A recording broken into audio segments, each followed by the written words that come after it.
문명이 시작된 이후로 가장 어이없게 죽은 사람은 누가 있을까요?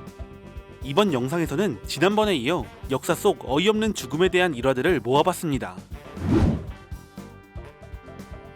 카루스는 60세의 고령의 나이로 로마 황제에 오른 인물입니다. 그는 즉위 직후부터 도나우강 인근에서 게르만족과 싸웠으나 곧 전임 황제가 진행했던 제국 동쪽 사산조 페르시아 공격을 이어가기로 마음먹었습니다. 그의 군대는 순식간에 소아시아를 지나 티그리스 강까지 거침없이 진격했습니다. 하지만 페르시아를 쓸어버릴 기세였던 그는 하늘에서 떨어진 벼락을 맞고 갑작스럽게 사망했고 원정은 좌절됐습니다. 그가 황제가 된 지 1년 만에 일어난 일이었습니다. 피에트로 아레티노는 르네상스 시기 이탈리아의 작가입니다. 평범한 작가는 아니었고 음담패설을 일삼으며 성인용 문학을 만들었죠. 이런 그에게 죽음은 뜻하지 않은 곳에서 찾아왔습니다. 1556년 10월 21일 파티에 참여했는데 그의 동생이 상스러운 이야기로 농담을 했고 피에트로 아레티노는 농담을 듣곤 폭소했습니다. 정말 빵 터져서 웃던 그는 너무 웃었는지 의자가 뒤로 넘어졌고 그대로 머리를 부딪혀 사망했습니다. 다른 이야기론 그가 너무 웃어서 질식해 사망했다는 이야기도 있습니다. 어쨌든 웃다가 죽었네요. 12세기 루사티아의 후작 대도 3세는 뚱뚱하다는 별명을 가지고 있었습니다.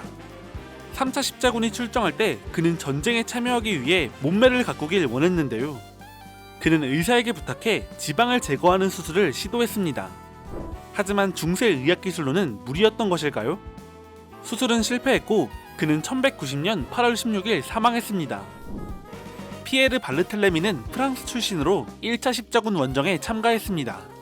원정 중 어느 날 그는 자신이 환상을 봤다고 말했는데 성 안드레아가 그에게 나타나 론지누스가 예수를 찌른 창, 성창이 안티오크에 있는 성 베드로 교회에 묻혀있다고 말했다 했습니다. 안티오크를 점령한 후 실제로 교회 밑을 파봤는데 창의 일부로 추정되는 철 조각을 찾아낼 수 있었습니다. 이 사건은 십자군의 사기를 크게 진작시켰지만 반대로 많은 사람들이 그가 구덩이에 쇠 조각을 넣고 거짓말을 하는 것이라고 의심했습니다.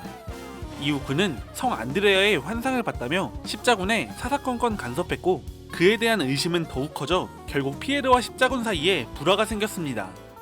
1099년 4월 8일 피에르는 자신을 증명하기 위해 장작에 불을 피워 불 속에 들어가는 고행을 사람들에게 보여주었습니다. 불 속에서 빠져나왔을 때 그는 부상을 입었는데 그는 그리스도가 불 속에서 나타나 자신을 지켜주었기 때문에 불 속에서 입은 상처가 아니라고 말했고 불 속에서 빠져나왔을 때 자신에게 몰려든 열성적인 십자군에 의해 부상을 입은 것이라고 말했습니다. 얼마 후 그는 치명적인 화상에 의해 사망했습니다. 프란츠 라이켈트는 20세기 초 프랑스 발명가입니다. 당시 그는 비행기 조종사가 공중에서 탈출할 경우 조종사가 살아남기 위한 낙하산을 직접 디자인하고 개발하고 있었는데요. 초기에 사람 모양의 인형을 아파트 5층 높이에서 떨어뜨리며 성공했지만 그 후 이 성공을 재현하지 못했습니다. 그는 어느 정도 높은 곳에서 실험해야 한다고 생각해 경찰에 에펠탑에서의 실험 허가를 지속적으로 요청했고 1912년 허가를 받아냅니다.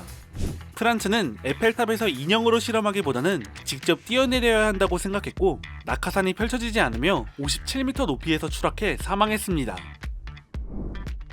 교황 요한 21세는 교황이 된 지 얼마 지나지 않아 자신이 공부하기 위한 조용한 공간을 원했고 비테르보에 있는 교황궁에 자신을 위한 건물을 짓도록 했습니다. 하지만 1277년 이 새로 지은 건물이 무너졌고 건물에 조용히 혼자 있던 교황은 심각한 부상을 입어 6일 뒤 선종했습니다. 천문학자였던 티코 브라에는 어떤 한 파티에 참여했습니다. 그는 소변이 마려웠지만 파티 도중 화장실에 가는 것이 예법에 맞지 않다고 생각해 파티 내내 소변을 참았습니다. 하지만 그는 집에 돌아와서 극심한 통증에 시달렸고 제대로 소변조차 보지 못하다 결국 신장질환으로 사망했습니다. 그는 천문학자로 유명했지만 오줌을 참아 사망한 인물로도 유명해졌습니다. 티무르 제국을 세운 티무르는 몽골 제국의 후예를 자처하며 즉위 이후 오랜 기간 전쟁을 벌여 주변 지역을 평정했습니다. 이런 그는 말년에 명나라 공격을 시도하게 되는데 티무르는 봄에 싸우는 것을 선호했기 때문에 한겨울부터 전쟁을 준비했습니다. 하지만 고령이었던 티무르가 추운 겨울에 직접 군대를 이끌고 행군하는 등 무리를 해서 그런지 감기에 걸렸고 그는 몸을 회복하지 못하고 명나라와의 전쟁을 시작하지 못한 채 오트라르에서 사망했습니다. 한스 슈타이닝어는 16세기 오스트리아 브라우나우 아민이라는 도시의 시장이었습니다. 그는 주민에게 인기가 많았고 매우 긴 수염을 가진 게 특징이었습니다. 특히 그의 수염 길이는 약 140cm나 됐는데 길이가 너무 길어서 평소에는 생활에 방해가 됐기 때문에 수염을 말아 주머니에 집어넣고 다녔을 정도였죠. 그러던 어느 날 도시에 화재가 발생하는데요. 주민들은 모두 당황했지만 시장이었던 그는 침착하게 혼란을 수습했습니다. 이 과정에서 수염이 주머니에서 빠져나왔지만 다급한 상황이라 수염에 신경 쓰지 않고 그대로 활동했습니다. 하지만 수염은 너무 길었습니다. 그는 자신의 수염을 밟고 계단에서 굴러떨어졌고 목이 부러지며 즉사했습니다.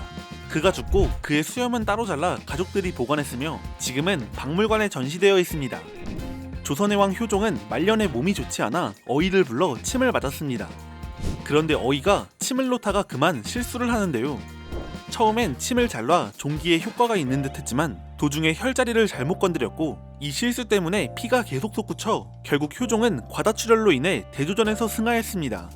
뒤를 이은 현종 때 장례를 치르고 확인해보니 어이는 수전증이 있었고 효종이 승하한 지 한 달 만에 어이였던 신곽이는 교영에 처해 죽었습니다. 조선 후기 18세기엔 정기수라는 직업이 등장했습니다. 정기수가 뭐냐면 마을을 오가며 서민들에게 각종 소설 이야기를 들려주는 직업이었습니다. 주로 삼국지나 수호지 같은 유명한 고전소설이나 우리나라의 임경업전 같은 영웅소설을 읽어줬죠. 단순히 책을 들고 읽어주는 것이 아니라 내용을 모두 외워서 실감나게 연기를 하면서 들려주는 직업이었습니다. 이런 전기수와 관련된 일화 중에는 굉장히 유명한 일화가 있습니다. 어떤 한 정기수가 사람들에게 임경업전을 들려줬는데 그의 솜씨가 너무 뛰어나 사람들이 이게 현실인지 이야기인지 구분을 못할 정도로 빠져들었다고 합니다. 이때 임경업전에서 임경업이 억울하게 죽는 장면이 있는데 전기수가 그 장면을 들려주는 순간 이야기에 너무 빠져들어 어떤 흥분한 관객이 이야기를 들려준 정기수를 칼로 찔러 죽였다고 합니다. 제임스 오티스 주니어는 법률가로 미국 혁명을 지지한 사람 중 한 명입니다. 그는 1769년 커피숍에서 영국 세관 직원들과 말다툼을 하다 지팡이로 머리를 맞았는데 이때 그 부상을 회복하지 못하고 정신병적 징후를 보였습니다. 그는 후유증으로 일을 할 수 없어 그대로 은퇴했는데요. 그는 이때부터 평소 자신이 죽는다면 번개에 의해 죽었으면 좋겠다고 말하고 다녔습니다. 그는 몇 년 뒤 집 밖에 서 있다 번개를 맞고 즉사했습니다. 그의 시신은 크게 손상되지 않았고 표정은 평온했다고 합니다. 윌리엄 헨리 해리슨이 미국 대통령으로 취임한 그날은 굉장히 춥고 바람이 부는 날이었습니다. 그는 이 쌀쌀한 날씨 속에서 코트와 모자를 벗고 입장했고 미국 역사상 가장 긴 취임 연설을 했습니다. 그러나 추위 속에서 연설을 너무 길게 한 탓인지 감기에 걸렸고 그대로 폐렴으로 발전해 사망했습니다. 미국 역사상 가장 긴 취임 연설을 했던 그는 취임 한 달 만에 사망하며 미국 역사상 가장 짧은 기간 대통령직을 수행한 사람이 되었습니다.